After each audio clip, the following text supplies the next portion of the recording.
Hey guys! Today we're looking at 30 Asian horror films. And these aren't your grandpa's Asian horror films. There are no Ringus on this list, no Grudges, no Trains to Busan. What we're after today are some more obscure titles that you might not have run across on your own. And we've got a lot to cover, so let's just jump right into things with our first batch of movies, which come from Japan, arguably the king of Asian horror. So first up, we have the 2022 Japanese film Oxhead Village. And this is definitely one of the more effective entries on this list. The premise is that a group of 3 high school students visit an old abandoned hotel in order to live stream a ghost hunting video. 2 of the participants prove to be absolute a-holes by forcing the third to put on an ox head mask and trapping her in a broken down elevator. Predictably enough, all of the commotion causes the elevator to plunge about 10 stories down, presumably killing the girl inside. A short while later, we're introduced to our protagonist, another high school girl who happens to look identical to the victim in the elevator. When she comes across a recording of the live stream, she becomes determined to find out what happened to the girl and why the 2 of them look so similar. At just about 2 hours in length, Oxhead Village is one of the longer titles featured in this video. But the film has such a focused story that it never feels like it's dragging. The plot is very tight, and the dark mystery surrounding the 2 identical girls is cleverly established and generally pretty captivating to watch. The grim and creepy atmosphere is built up slowly but satisfyingly, and the filmmakers really went out of their way to craft scares that feel unique and interesting, rather than just relying on the stereotypical J-horror tropes. Also, the production value is pretty high on this one. The cinematography is especially good, resulting in a movie that looks downright gorgeous at times, while at other points appearing effectively horrifying. The special effects are also well executed and convincing, for the most part, probably due to the fact that most of them are practical rather than CGI. Add to this the great performances that the actors put on, and you've got a truly special and unique little horror film. I would definitely recommend this movie to anyone who's looking for some satisfying scares, as well as a story with genuine tragedy and heart. Overall, Oxhead Village gets 9 creepy ox heads out of 10. And the next one on our list is the 2019 Japanese film Signal 100. And this is definitely one of the wilder titles that we're going to be looking at today. The premise of this one is that a classroom of high school students hypnotized by their sadistic teacher become programmed to kill themselves if exposed to one of 100 possible triggers. These triggers include anything from using cell phones to being late for class to violating the school's dress code. The only way for any of the students to survive is if they manage to be the last one standing after all of the others have taken their own lives. It's sort of like Battle Royale, except instead of killing all of the others, the point of the challenge is to find a way to make all of the others kill themselves. Is it tasteless? Yes. Is it fun? Also yes. I'd say that one of this film's greatest strengths is that it effectively manages to balance a sense of true drama and tension with the sillier aspects of the story's premise. Throughout the movie, you'll obviously see characters taking their own lives left, right, and center. Often they'll do so in the most ridiculous ways, but the actors all play it so straight that somehow the film manages to create a genuine sense of dread and mystery surrounding the students' hypnotism. The performances are pretty impressive all across the board, and the production value on this one is fairly high, so it's an effective and immersive little title. For the sake of spoilers, I won't say much more than that, but I definitely recommend this movie to anyone looking for a more action-oriented Battle Royale-style viewing experience. Overall, Signal 100 gets 8 hypnotized students out of 10. Alright, next up on our list is the 2007 title Hair Extensions. Or, I guess, X-Day Hair Extensions. This one is about a mortician who's got a side hustle selling hair that he harvests from dead women to salons as hair extensions. One day he comes upon a corpse with hair that won't stop growing, and so he starts selling the dead woman's hair to hairdressers all around town. And unfortunately for his unsuspecting patrons, the woman whose body is producing the hair died a particularly nasty death and has a score to settle from beyond the grave. It's kind of a silly premise, but given that this is actually a horror comedy, it works. The guy who plays the mortician puts on a fittingly clownish and cartoony performance, which is one of the most enjoyable parts of the movie. As for the horror elements, they're played perfectly straight by the rest of the cast and helps to create a satisfyingly dark and morbid atmosphere. The special effects in this one are almost all practical, and given the obvious budgetary constraints that the filmmakers were working under, I think they look fantastic. Unfortunately, the movie isn't particularly frightening, so if you're looking for a title that'll scare you, I'd look elsewhere. But if you're just in the mood for a fun little distraction with a dark twist, Hair Extensions is a pretty decent choice. The actors all put on great performances, the characters are likable, and the plot is focused enough that you'll never feel like the movie is wasting your time. unlike some other titles on this list. Overall, this one gets 7 hair extensions from Beyond the Grave out of 10. And next up on our list is the 2013 release, The Crone. The premise of this film is pretty simple. As a PR stunt, a group of 3 idols visit an old abandoned nursing home that's said to be haunted. After doing so, they all have long and successful careers, and nothing supernatural happens to them at all. I am of course kidding. Pretty much immediately after entering the haunted building, strange and horrific occurrences start to happen to the idols and their media crew. And that's basically the entire movie in a nutshell. There isn't really much of a plot here, and the characters are all pretty underdeveloped, so what we end up with is a series of bizarre body horror scenes strung together one after another without much to connect them. And that could potentially be pretty disturbing on its own, but unfortunately the effects are not that well done. Add to this the fact that it's a pretty slow-moving film, and what we get is a fairly dry, dull viewing experience. If you're extremely afraid of the elderly and don't mind suspending your disbelief in the face of some pretty cheesy effects, you might get something out of this film. But for anyone else, I'd say skip this one and maybe check out The Visit instead. Overall, The Crone gets 3 poorly done old hag effects out of 10. Alright, next up we have the 2013 film, Cult. This one is kind of a found footage movie, with most of the runtime being captured on either handheld devices or security cameras, but unfortunately the filmmakers didn't entirely commit to the found footage formula.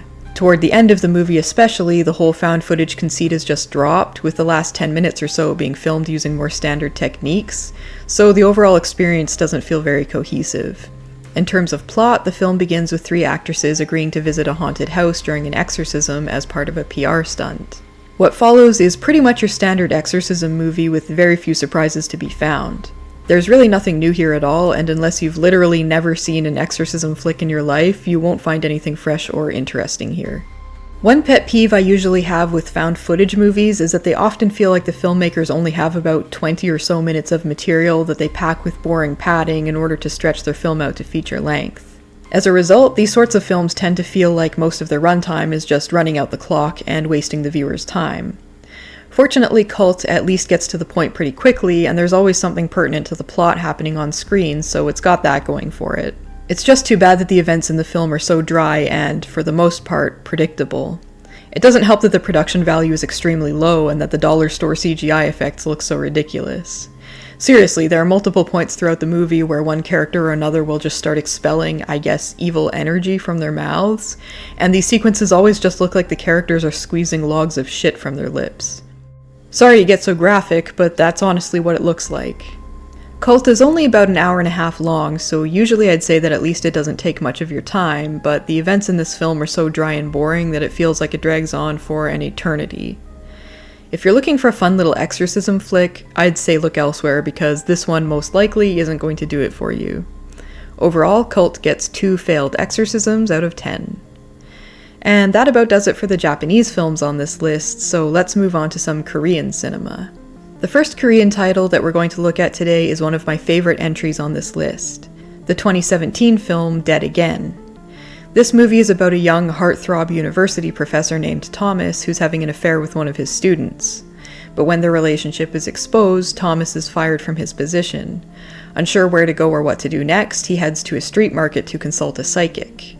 While there, he comes upon an old diary that bears a terrible curse, and as he begins reading it, horrible supernatural shenanigans ensue. One thing I really like about this title is that even though it's definitely a horror movie with a dark tone and effective scares, the filmmakers have also seamlessly blended aspects of comedy and romance into the plot.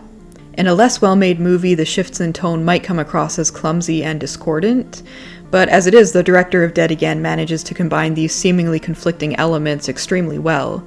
I'd even say that he does a better job at shifting between drama and comedy than Joss Whedon does. As a result, the film is a bit of an emotional roller coaster, but one that's consistently enjoyable and immersive. The horror elements by and large are built up quite well, and there are some genuinely satisfying mindfuck moments that'll definitely leave you questioning what you're watching. The actors all give uniformly good performances, which really helps to draw you into the film's strange story and world. My one major criticism of this movie is the relationship between Thomas and his girlfriend, Crystal. As I mentioned, Thomas is fired at the beginning of the movie because of their affair. You'd expect the two of them to break up after that point, or maybe to see Thomas undergo some kind of karmic retribution for taking advantage of one of his students. But after he's fired, the film frames his and Crystal's relationship more or less like any other on-screen romance. I mean, thankfully Crystal is at least a university student, so she's presumably of consenting age, but the whole thing just feels pretty slimy. Still, Crystal is a great character in her own right, and the film manages to be a consistently fun ride, so I'm not too mad at it. Overall, Dead Again gets 9 cursed diaries out of 10. Next on our list is the 2022 title, The Ghost Station. Based on a South Korean webcomic, this movie tells the tale of a subway station that has somehow become cursed by the restless spirits of the dead. The plot follows a young journalist who accidentally ends up outing a trans woman in her most recent story. As a result, the trans woman threatens to sue the clickbait site that the journalist works for. In an attempt to salvage her career, our protagonist covers a story about a death at the haunted subway station, which opens her up to the wrath of the restless spirits. From there, the journalist must uncover the mystery of the station's curse and try to break it before she and those around her die. On a technical level, The Ghost Station is executed pretty well. The effects and cinematography are decently done, and the actors put on fantastic performances. In fact, I'd say that the character work in this film is probably its greatest strength. Both the writing and the acting really help to flesh out the characters and bring them to life in an engaging and enjoyable way. Unfortunately, in terms of the movie's greatest weakness, I'd have to say that that would be the execution of the scares. They say that in comedy, timing is everything, and I think that's also true with horror, especially jump scare horror.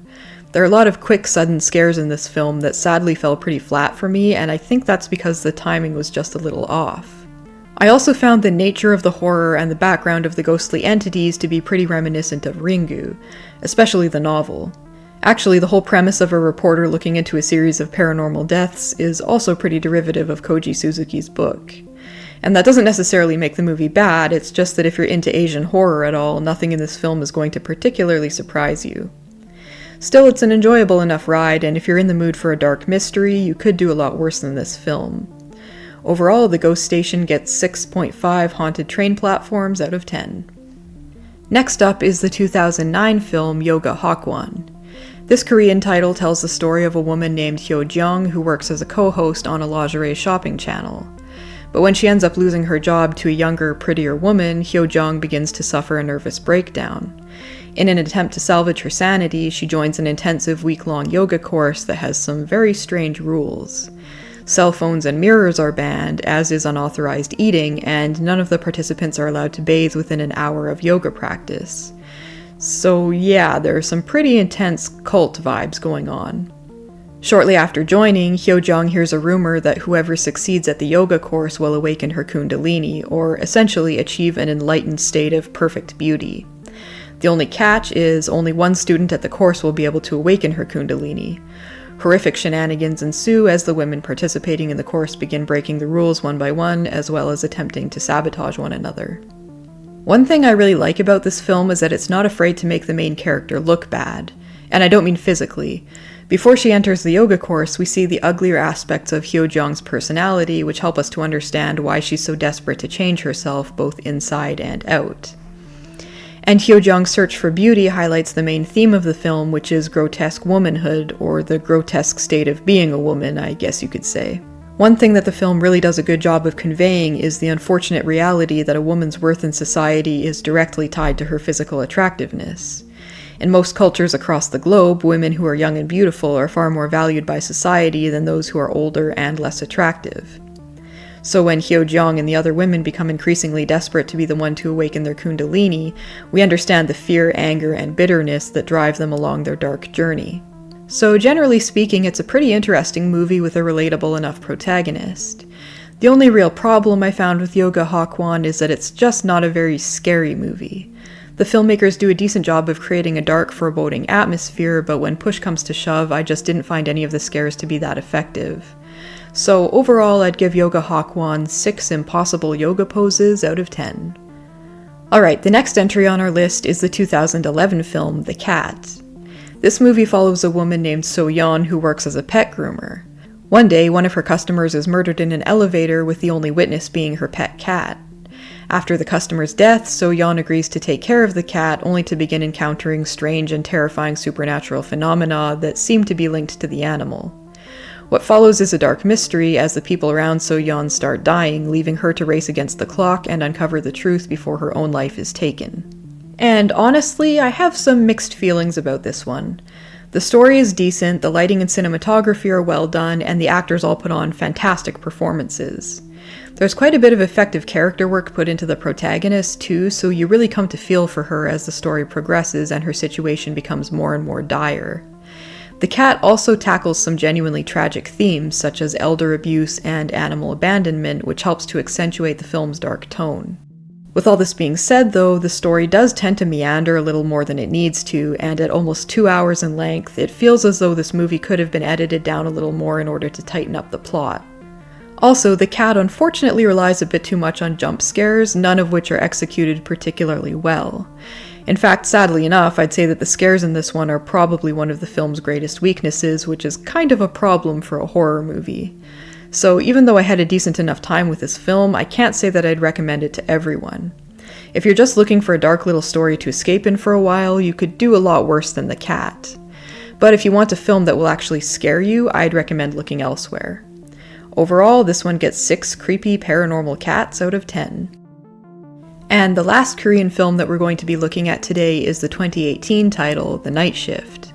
The premise of this one is that a struggling webcomic writer visits an old, supposedly cursed apartment building in order to get some inspiration for his next work. He begins interviewing the building's caretaker, and what follows is an anthology of slightly interconnected shorts featuring a high-strung writer, a beautiful, demure pharmacist, a realtor with a sex doll, yes really, a self-centered student, and the building's enigmatic caretaker.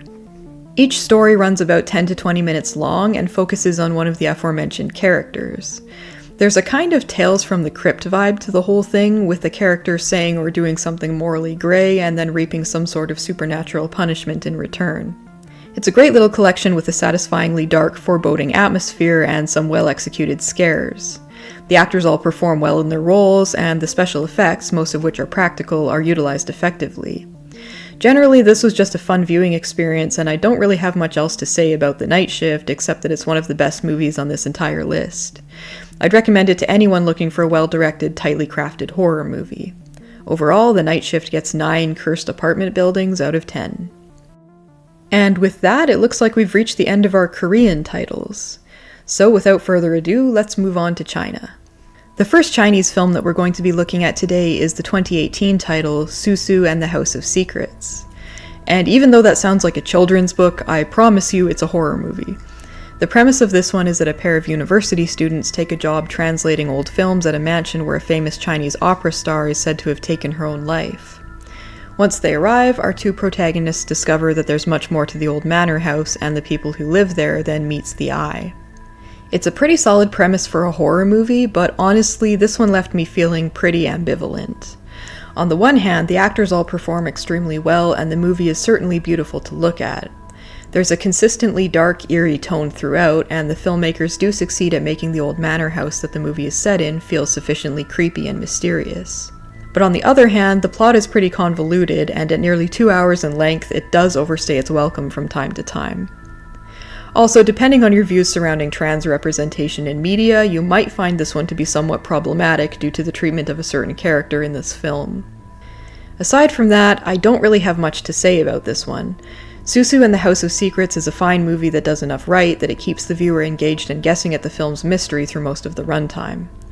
But since the plot isn't the most cohesive, the filmmakers tend to belabor a number of story elements, which generally makes the experience pretty dull. Overall, Susu and the House of Secrets gets 5 expired opera stars out of 10. And the next entry on our list is the 2021 film, Invasion of the Mermaids. And this is definitely one of the stranger titles that we're going to have a look at today. Even though it's largely marketed as a horror film, it would be more accurate to describe this one as a dark fantasy story with horror elements. The movie is set in Imperial China, and the plot follows a young man named Ashui whose wedding day is ruined when a group of hostile mermaids attacks the small fishing village that he calls home. After seeing his bride swept into the sea by the mermaids, Ashui seeks vengeance by leading a hunting expedition out into the ocean, but quickly learns that all is not as it appears. As I mentioned, this is really more of a fantasy film than a horror film, so if you're looking for a dark, moody atmosphere or lots of blood and gore, this one is probably going to disappoint. There aren't really any scares to be had, but if you like cheesy B-movies with overblown acting and corny effects, you might have some fun with this title. There's a lot of character drama to be had here, as well as several plot twists, and with a runtime of only an hour and 19 minutes, Invasion of the Mermaids never feels like it's dragging. As you can probably guess by looking at the film's cover, there's a lot of low-budget CGI effects in this one, as well as a decent amount of action. And one thing I can say about this title is that you may not always like what you're seeing on screen, but I can pretty much guarantee that you'll never be bored by it. My one major criticism with this one is the translation. Especially toward the beginning of the movie, it can sometimes be hard to understand the subtitles, which in turn makes it pretty hard to understand why characters are taking certain actions, or having certain reactions to events happening around them. Aside from that, I'd say it's a pretty fun, unique little ride. Overall, Invasion of the Mermaids gets 5 terribly rendered CGI mermaids out of 10. Alright, next up on our list is the 2022 release, Detective D Demonchon. And this one is kind of like Invasion of the Mermaids, but on steroids. Much like the film we just looked at, Detective D Demonchon is set in Imperial China. The movie opens in the Imperial Court, where a sort of good luck ritual is taking place. At the ritual's climax, a golden dragon appears in the sky, which the people interpret as a sign of good fortune. But just as quickly as it appeared, the dragon is then destroyed by a massive demon's head that takes shape in the clouds. The demon announces that heaven is displeased with the Empress and that she and her court will be obliterated in 5 days. Understandably shaken by the demon's prophecy, the Empress calls on a famous detective, the titular Detective D, to solve the mystery of where the demon's head came from and how to stop the calamity that it predicted. What follows is a dark fantasy story as Detective D sets about solving the case. To be honest, I'm not really sure why this entry is marketed as a horror film. There are some fairly macabre little scenes to be had here, but the general tone of the movie is a lot more fantastical and goofy than dark and horrific. I guess the giant demon head in the sky does look sufficiently menacing, but aside from that, there's nothing here that's remotely scary or disturbing. It's ultimately a detective story with a high fantasy twist, peppered here and there with some darker elements. And that might be fine if the mystery itself was compelling enough to carry the movie, but unfortunately I found the whole thing to be a little too much like an old episode of Scooby-Doo. If you're really into Chinese fantasy films, you'll probably like this one just fine. It's got all of the over-the-top martial arts, cheap special effects, and cheesy acting that have become staples of the genre. But as a horror movie, I'd say this one falls pretty flat. Overall, Detective D Demonchon gets 4 giant demon heads in the sky out of 10. Okay, next up on our list is the 2016 found footage film Perfect Horror.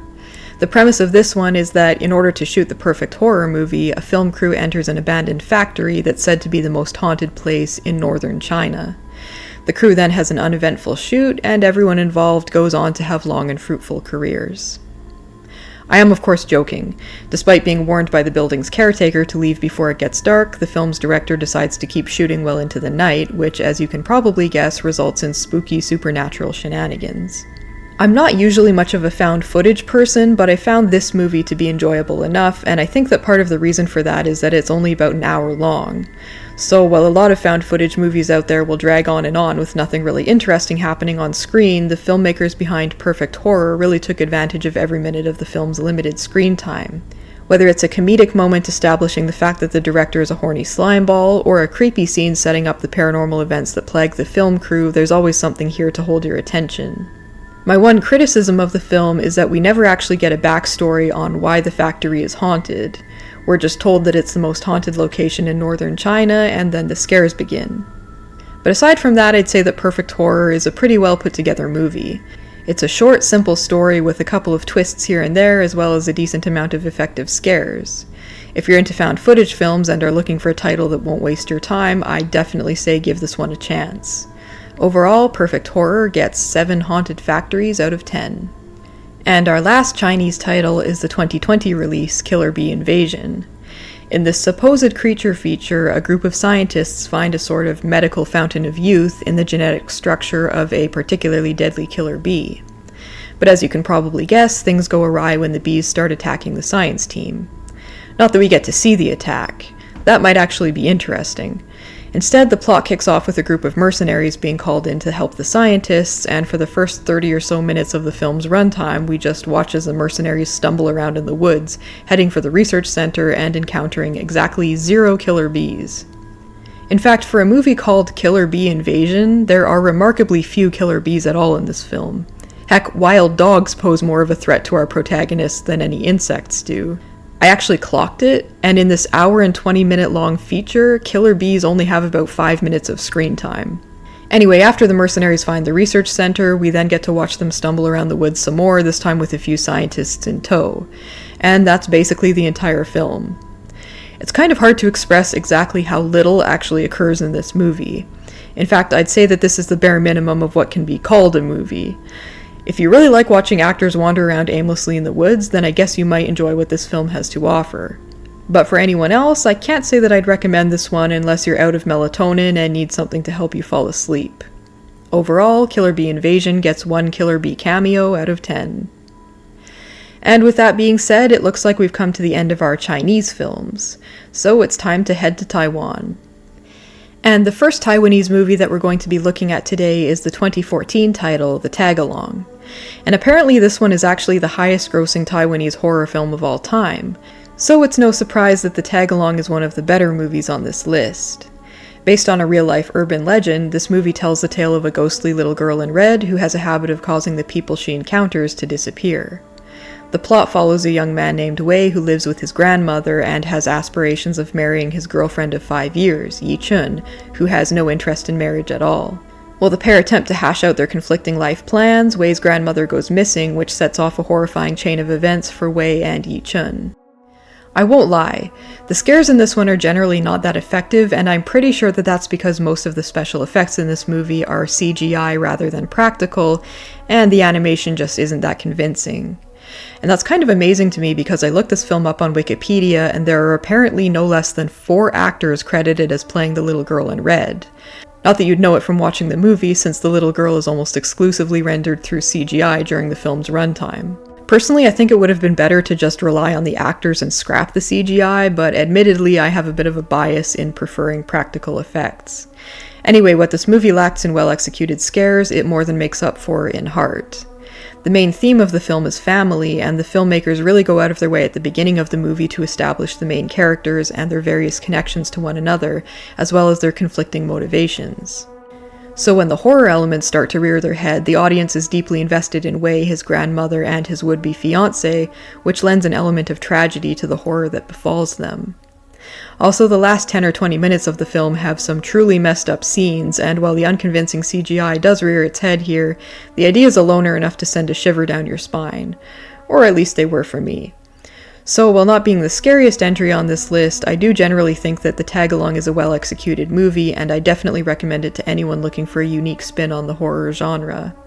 Overall, this one gets 7.5 Little Girls in Red out of 10. And next up we have the Tagalong sequel, The Tagalong 2. The protagonist of this 2017 film is a social worker named Li Shufen, who shortly after the movie begins discovers that her teenage daughter is pregnant. After Shufen's discovery, she attempts to pressure her daughter into getting an abortion, but before the procedure can take place, the girl goes missing. The rest of the film follows Shufen as she attempts to find out what happened to her daughter. I won't lie, The Tagalong 2 doesn't really hit in the same way that the first film did. The scares are generic and uninteresting, the effects are cheesy, and the theme of motherhood that the film tries to present falls pretty flat when all is said and done. The strengths of the original story were the character work and the heart, but none of that really carries over to the sequel.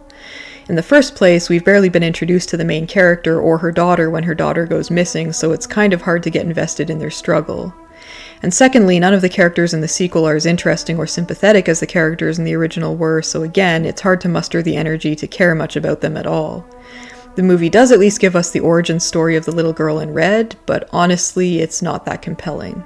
The movie is about an hour and 45 minutes long, but it feels like it drags on for about 3 days. Seriously, this film just would not end, and I think it feels that way because it just doesn't bring anything particularly new or interesting to the table. Generally, The Tagalong 2 is a dull and uninteresting viewing experience that'll just make you wish you were watching the original. Overall, this one gets 2 films that drag on forever out of 10. And next up we have the 2018 film Tagalong Devilfish, yet another entry in the Tagalong franchise. And this film thankfully is a bit better than the first sequel. The premise of this one is that a group of fishermen unwittingly catch and eat a demon fish while out in the woods one day. After they've consumed it, the demon then begins spreading its influence to everyone they come into contact with. The protagonists, a young boy whose parents are going through a rough divorce and a seasoned exorcist who previously lost his wife to cancer, must battle the demon in order to protect those they love. And that plot description might make this film sound like a cheesy B-movie, but Tagalong Devilfish is actually a surprisingly touching story with themes of family and loss. It's shot and directed quite well, with decent cinematography and great performances by all of the actors, including the kids. But unfortunately, for about the first half of the film, the story is somewhat unfocused, and the movie runs so long that it starts to feel pretty tedious at times. I think they probably could have cut out a solid half hour from this movie's runtime, and it would have helped to tighten up the plot quite a bit. Still, it's not a bad movie at all, and if you're looking for a film with an effectively dark and foreboding atmosphere as well as some decent scares, you might want to give this one a try. Overall, Tagalong Devilfish gets 6.66 Demonfish out of 10. Next up on our list is the 2019 film Detention. This is a pretty unique entry because it blends supernatural horror with the real-life political history of Taiwan. And just in case you're not a history nerd, I'll explain briefly. Back during the Second World War, there was a communist uprising in mainland China led by Mao Zedong. Mao's forces managed to defeat the Chinese nationalist government, which at the time was headed by an individual by the name of Chiang Kai-shek. The communists drove Chiang Kai-shek's government out of mainland China, forcing them to flee to Taiwan, and there's been bad blood between the two countries ever since. During the Cold War, Taiwan was essentially under martial law, and a sort of anti-communist witch hunt spread through the country as a result of the nationalists' defeat by the hands of the communists under Mao Zedong. The events of Detention are a commentary on that point in the nation's history. Oh, and by the way, the communist government did pretty much the same thing that Taiwan's government did, leading an anti-imperialist and anti-capitalist witch hunt that's pretty much still going on today. So both countries have a decent amount of skeletons in their closets, as pretty much every country does. Anyway, returning to the film at hand, Detention is set in Taiwan in the year 1962. The film tells the story of a group of high school teachers and students who form a secret club reading books that have been banned by the anti-communist government. But when the club is discovered and the participants begin being arrested and executed, a pair of students end up transported to a ghostly version of their high school. Once there, they find the place overrun with monstrous representations of their own inner demons. I won't say much more than that for the sake of spoilers, but I found this one to be an extremely poignant and touching story. The main theme is obviously government oppression, and the film sets out to show how oppressive governments turn their own people into monsters by weaponizing very common human emotions like love and jealousy. I will say, if you're looking for the sort of horror movie that'll scare you, this one probably isn't it. The scares are pretty few and far between, and the special effects are unfortunately not that convincing. And that's because Detention is much more of a tragic horror story than a frightening one. Still, the film does have a lighter side to it with themes of hope and the power of memory, which gives it a satisfyingly bittersweet tone. The only real complaint I have with this title is that it includes a romantic relationship between a high school teacher and one of his female students. The film frames this romance as some kind of pure love story, despite the fact that the student is still a minor, which technically makes the teacher in this situation a predator. Aside from that, though, I'd say that Detention is an extremely well-crafted story, and I'd recommend it to just about anyone, whether you're into horror movies or not. Overall, I'd give this one 8.5 strong political metaphors out of 10. And that does it for the Taiwanese films I was able to find, so now it's time to move on to Vietnam. Our first Vietnamese film is the 2022 title The Ancestral. The premise of this one is that a grieving widower moves his two daughters into his family's ancestral home after the death of his wife. But shortly after the move, the family begins experiencing sleep paralysis and night terrors, possibly of supernatural origin. It's the sort of movie that keeps you guessing every step of the way, and the dark mystery that the film sets up is disturbingly well executed. I'd say that one of this title's greatest strengths is its characterization, and the dynamic between the two sisters is particularly effective. The relationship feels very real and authentic, which helps to draw the viewer in and really highlights the film's themes of family, mental illness, loss, and letting go. It doesn't hurt either that both of the young girls playing the sisters are remarkably good actors, especially for their respective ages. My one main complaint with this film would be the special effects. They're mostly cheap CGI, which looks pretty unconvincing and can definitely break your suspension of disbelief. But even so, The Ancestral is generally a pretty decent movie that successfully blends elements of horror, mystery, and tragedy together to create a creepy yet genuinely touching narrative. Overall, I'd give this one 7.5 sleep paralysis demons out of 10. Alright, our next film is the 2022 title Vietnamese Horror Story. And this one is apparently an anthology of 3 Vietnamese urban legends. The premise of the film is that a group of old friends are having a reunion, but the power goes out right as the festivities are about to begin. In order to pass the time until the power comes back on, the group decides to tell some ghost stories. From there we get 3 tales. One about an actress who will go to any lengths to maintain her beauty, one about a magician who makes a devil's bargain, and one about a psychic who's charged with finding a lost body. And honestly, I don't really have any strong feelings one way or another for this film. Each of the shorts is shot perfectly fine. The special effects are kind of hit and miss, but the cinematography is decent, the sets look good, and all of the actors put on great performances. But the stories tend to feel a bit convoluted, and at an hour and 45 minutes in length, the movie does feel like it's padded out a bit. To put things in perspective, The Night Shift, which we looked at during the Korean segment of this video, is almost exactly the same length as Vietnamese Horror Story. But that anthology film was able to effectively tell 5 short stories during its runtime, whereas this one only tells 3. So yeah, it starts to feel a bit tedious after a while. It's not a terrible film by any stretch of the imagination, just not that engaging, at least in my opinion. Overall, Vietnamese Horror Story gets 5 mediocre tales of the macabre out of 10. And that actually does it for the Vietnamese films I was able to find, so now it's time to head to Thailand with our first film, The Maid. The premise of this 2020 title is that a young woman named Joy takes a job as a maid at a house where the previous maid vanished under mysterious circumstances. Shortly after beginning in her new role, Joy begins to see a ghostly apparition haunting the mansion where she works, and she sets about trying to solve the mystery of what happened to her predecessor. For the sake of spoilers, I won't say much more than that, but The Maid is a pretty special little film that does just about everything right. Straight from the beginning, it establishes a dark, creepy atmosphere, and as the story progresses, it delivers a number of decently effective jump scares. There's also a pretty big and well-executed plot twist that occurs about halfway through the movie's runtime that almost makes it feel as though the second half of this title is a completely different film. But not in a bad way. Both halves of the movie complement each other well, which just adds to the efficacy of the plot twist. There's also an element of real tragedy that lends some depth to the film's events. In terms of the film's production, The Maid is one of the most beautiful entries on this list, with some truly breathtaking sets and cinematography. The special effects are also decent. Not Lord of the Rings quality, but compared to most of the other films we're looking at today, The Maid's CGI effects look pretty good. I think it helps too that the director really knew what not to show. A lot of the creepy imagery only appears on screen in short, disparate flashes, which I think helps to hide some of the less impressive effects. And of course, the performances that the actors put on are some of the best of any of the films on this list, and they really go a long way in drawing you into this movie's dark, tragic world. If you're looking for a truly creepy movie that'll keep you engaged and asking questions, this is a must-see. Overall, The Maid gets 8.5 maids who vanished under mysterious circumstances out of 10. Our next Thai film is the 2008 title, The Coffin.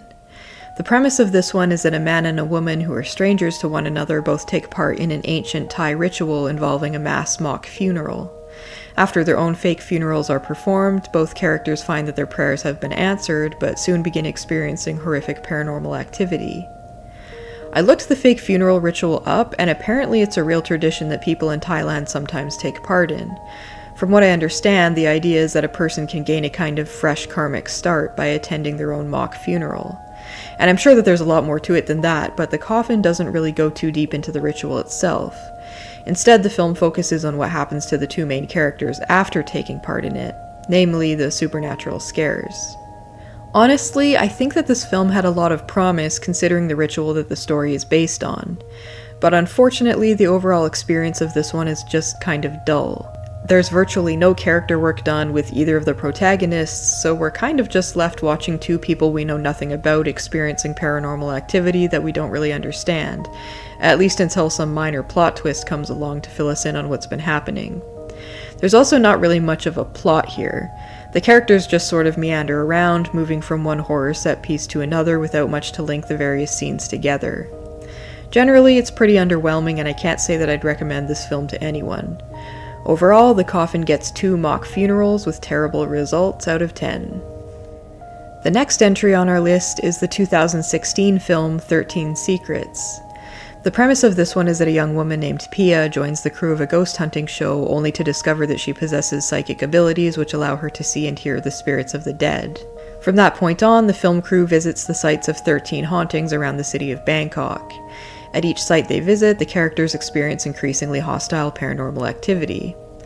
And this is another film that doesn't really have much of a plot.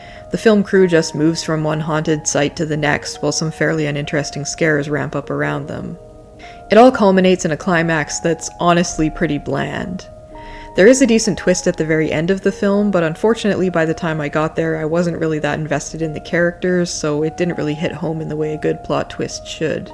Strangely enough, one of the best aspects of this film is its comedy. The events of the movie are mostly played pretty straight, but every once in a while a more comedic scene will rear its head, and I found these to be the most enjoyable parts of the runtime. The actor who plays the host of the ghost hunting show does a particularly good job in the role. He plays a charlatan whose only concerns are ratings and his own paycheck, and the actor really hams it up with a hilariously over-the-top performance. It's very campy and adds a decent amount of humor and vibrancy to an otherwise pretty dour film. In fact, I think the whole project would have been more effective if the filmmakers had really leaned into the comedic elements of the script and made more of a horror comedy. As it is, the film just feels pretty dry and boring most of the time, and even though it's only an hour and a half long, it feels about twice that length. If you're looking for a creepy film with an effective atmosphere and well-executed scares, I'd look elsewhere. Overall, 13 Secrets gets 3 fake ghost hunting shows out of 10.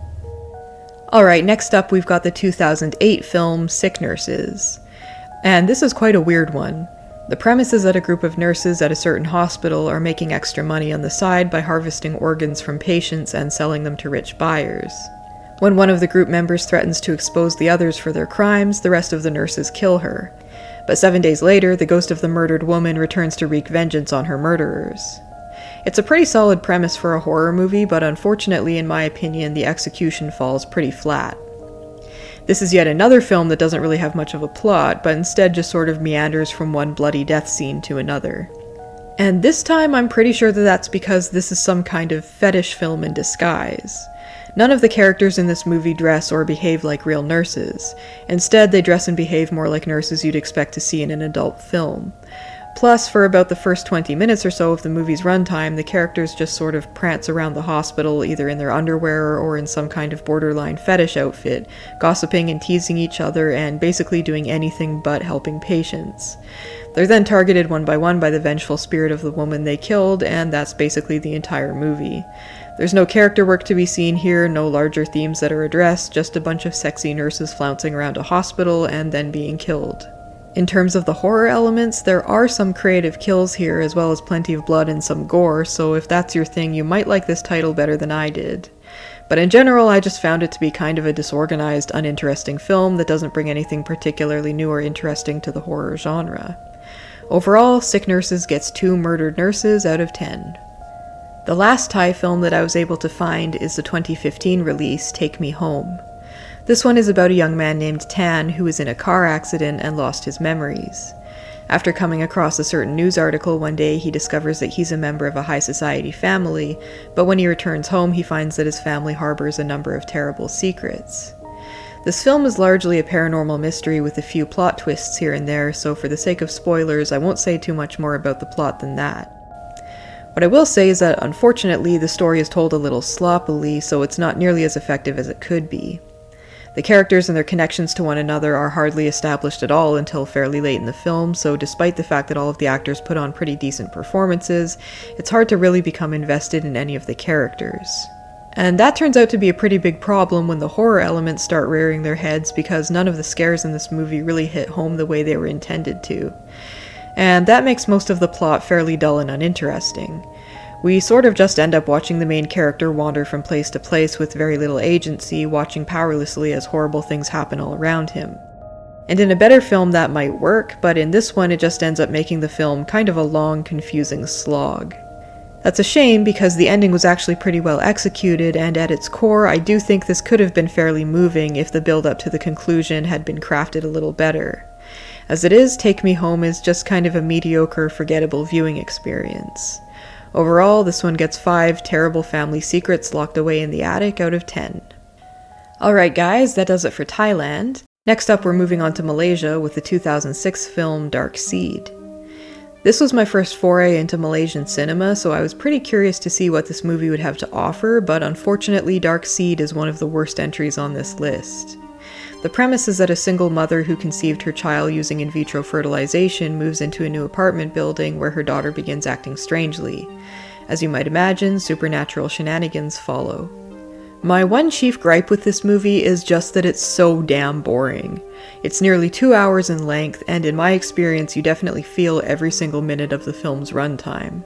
I swear, half of this movie is just the main character wandering around in a daze like a drugged out bovine while some poorly executed paranormal scare happens around her. And I'm not trying to insult the actress here. She does a fine job in the role, it's just that the role unfortunately consists of her standing around in a confused stupor for about 10 years, while the audience fights to stay awake. What makes matters worse is that you can barely see what's going on because the whole film just looks so dark and muddy. One thing I noticed fairly quickly about this movie is that it has quite a lot in common with the 2002 Japanese release Dark Water. In that film, which was based on a short story written by the Ring author Koji Suzuki, a recently divorced single mother moves into a new apartment building with her elementary school-aged daughter. One of the strengths of that movie is how effectively it manages to portray the main character's sense of isolation, as well as the mounting dread of the paranormal entity plaguing her daughter. And even though Dark Seed hits most of the same beats as Dark Water, none of them are nearly as effective in the latter film. There is a tragic twist at the end of Dark Seed that I didn't see coming, but by the time the film gets there, you'll likely be too bored, irritated, and impatient for the reveal to be that effective. I'm sure there are plenty of amazing Malaysian horror films out there, but sadly, Dark Seed isn't one of them. Overall, this film gets 1 cow-eyed single mother out of 10. Alright, the second Malaysian horror film that I was able to find is the 2016 release, K24 Zombies. This one is a silly little horror comedy about a zombie outbreak that occurs in the city of Kuala Lumpur. The film follows a number of characters, including an office worker, a woman meeting her boyfriend's family for the first time, and a group of sister wives as they attempt to survive the outbreak. What's interesting about this one is that the horror elements are actually pretty subdued, and the focus of the story is really the interpersonal relationships that exist between the various characters. There's a lot of situational humor to be had here, and while it can be pretty hit and miss, I found the comedy to be effective enough. As for the horror elements, they're nothing that unique or interesting, and if you've ever seen a zombie film, then you're not going to find much here that you haven't seen before. Still, K24 Zombies is an enjoyable ride, and I'd recommend it to anyone looking for a fun little horror comedy. Overall, this one gets 7.5 slow, shambling zombies out of 10. And with that, we've reached the end of the Malaysian films I was able to find.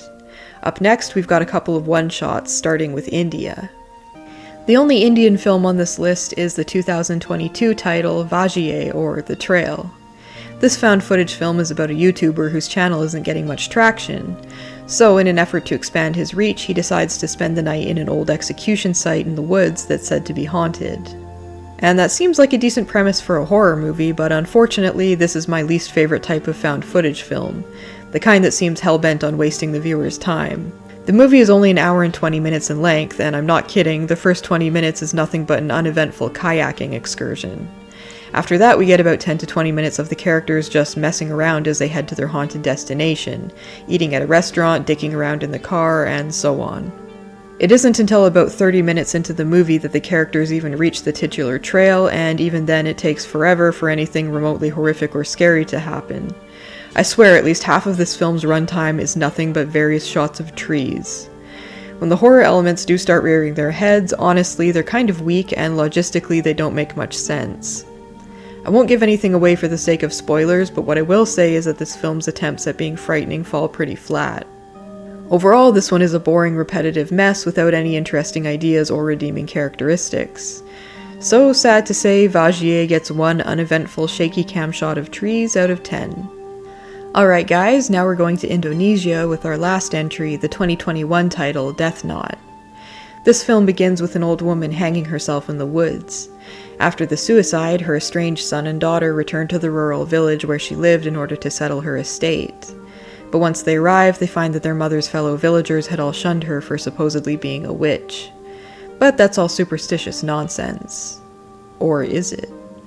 When our protagonists begin to encounter strange and creepy occurrences around the village, they start to question everything they thought they knew. I quite liked Death Knot. The film has a solid dark mystery that's well built up, as well as a truly Lovecraftian vibe. The supernatural elements are woven into the narrative quite well, and the special effects in this title are decently convincing. The actors all put on great performances, and the film is just generally well executed. It's a slow burn, but one that establishes its horror elements extremely effectively, making for a truly eerie viewing experience. The main theme of the film is grief, and more specifically how complicated grieving can be when we have difficult or complex relationships with those we've lost. I don't have much else to say about Death Knot except that I'm glad I ran across it. Since I was only able to find one Indonesian film for this project, I feel pretty lucky that it was this one because Death Knot is a truly well-crafted story with some excellent performances and a lot of heart. Overall, I'd give this one 8 possible witches in the woods out of 10. And guys, with that, it looks like we've come to the end of our list. If you made it this far into the video, thanks very much for watching. And as always, this is the part where I ask for your opinion. Have you seen any of the films on this list? If so, what did you think of them? Are there any other titles that you think I should have included in this video? I'd love to know in the comments. Until then, thanks again for watching, and I'll see you next time.